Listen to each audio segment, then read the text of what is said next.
Ah, la période des impôts. Pour bien du monde, juste le mot, ça évoque des montagnes de paperasse, un vrai casse-tête. On a l'impression que c'est une corvée qui revient année après année. Mais est-ce que ça doit vraiment être si compliqué? En fait, non. Avec la bonne approche, les bonnes infos, tout s'éclaire. L'idée ici, c'est de décortiquer tout ça, ensemble, pour que le processus n'ait plus de secret pour personne. Bon, on se lance. Avant toute chose, il faut jeter un œil à ce qui est nouveau cette année. Parce que oui, chaque saison fiscale amène ses petits changements, et 2025 ne fait pas exception. C'est vraiment la base pour ne rien manquer.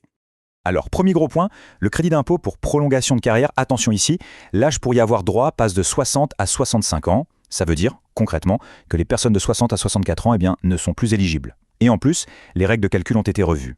Autre changement, une bonne nouvelle cette fois, le crédit d'impôt pour le maintien à domicile des aînés.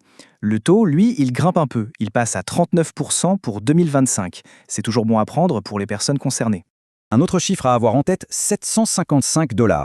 C'est le nouveau maximum pour la cotisation annuelle au régime d'assurance médicaments du Québec. Une petite mise à jour qui a quand même un impact direct sur le calcul final. Et la liste continue. Plusieurs autres montants importants ont été augmentés. On parle ici de la déduction pour travailleurs, du montant personnel de base. Bref, pas mal de choses ont été ajustées, principalement pour suivre le coût de la vie. Ok, maintenant la pratique. Comment on s'y prend concrètement pour faire sa déclaration soi-même sans s'arracher les cheveux? On a tout résumé en un guide simple en 5 étapes logiques. Avant de commencer, premier choix à faire, logiciel ou papier. Honnêtement, le choix est assez vite fait. Le logiciel, c'est rapide, c'est efficace, on envoie ça par Internet, on a une confirmation tout de suite, et le traitement est bien plus rapide. Le papier, ça implique la poste, des délais, un traitement à la main, c'est beaucoup plus lent. Alors, voilà le plan de match. 1. On s'informe, c'est ce qu'on vient de faire. 2. On rassemble tous ces papiers, les relevés, les reçus, tout ça. 3. On remplit. 4. On envoie. Et 5, une étape super importante qu'on oublie parfois, on conserve précieusement tous ces documents. C'est une feuille de route simple, mais qui marche à tous les coups. C'est tout à fait normal d'avoir des questions en cours de route. Alors on va maintenant se pencher sur les interrogations qui reviennent le plus souvent, histoire de clarifier les points qui peuvent sembler un peu flous. Oups, on a envoyé la déclaration et on se rend compte qu'il y a une erreur. Est-ce que c'est la panique? Non, pas du tout. Qu'est-ce qu'on fait dans cette situation? Il y a 3 solutions vraiment simples pour ça.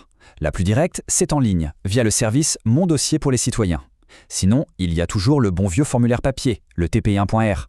Ou alors, encore plus simple, on peut souvent faire la correction avec le même logiciel utilisé au départ. Bref, il y a toujours moyen de corriger le tir. Ça, c'est une question qui revient tout le temps. Si, après tous les calculs, on arrive à 0 impôt à payer, est-ce qu'on est vraiment obligé de faire une déclaration? La tentation de se dire « bof, à quoi bon ?» est forte. La réponse, c'est un grand oui. C'est même crucial. Pourquoi? Parce que même sans impôt à payer, faire sa déclaration, c'est la clé qui donne accès à plein de programmes d'aide et de crédit d'impôt. Ne pas la faire, c'est un peu comme laisser de l'argent sur la table. On passe à un sujet très actuel, les fameuses crypto-monnaies. Avec tout ce qui se passe dans ce monde-là, la question se pose, est-ce qu'il faut déclarer ces transactions? Ici, la réponse est sans la moindre ambiguïté, absolument. Chaque transaction, que ce soit un gain, une perte ou même un simple échange, tout doit être déclaré. C'est d'une obligation, exactement comme pour les actions en bourse. On arrive maintenant à la section qui intéresse probablement le plus de monde. Comment optimiser sa déclaration? On va parler des crédits, des déductions et des outils qui existent pour s'assurer de ne rien laisser de côté. C'est super important de saisir la différence entre les deux. Une déduction, ça vient réduire le revenu imposable. Donc on calcule l'impôt sur un plus petit montant. Le crédit d'impôt, lui, c'est encore mieux. Il vient réduire directement l'impôt à payer. Et certains sont même remboursables, ce qui veut dire qu'on peut recevoir de l'argent même si on n'avait pas l'impôt à payer au départ. Et un point essentiel, personne ne devrait se sentir seul face à sa déclaration. Il y a plein de ressources. Le portail en ligne Mon dossier, le service d'aide en impôt pour les gens à revenus modestes, le guide officiel qui explique tout en détail, et bien sûr, le site de Revenu Québec. L'information est là, il faut juste aller la chercher. On termine avec le sprint final. Probablement la section la plus critique pour éviter les mauvaises surprises et les pénalités, le calendrier fiscal. Prenez des notes, ce sont des dates à ne pas oublier. Alors, les moments clés. On peut commencer à transmettre en ligne dès le 23 février. Mais la date encerclée en rouge, c'est le 30 avril. C'est la date limite pour envoyer la déclaration et pour payer ce qu'on doit. Petite note pour les travailleurs autonomes. La date limite pour envoyer la déclaration est le 15 juin. Mais attention, pour payer, ça reste le 30 avril. C'est un détail crucial. Et voilà, le processus est pas mal moins intimidant quand on le décortique, non? Les changements, les étapes, les outils, les dates, on a tout couvert. Finalement, la question n'est plus de savoir si c'est une corvée, mais plutôt, est-ce qu'on est prêt cette année à prendre le contrôle?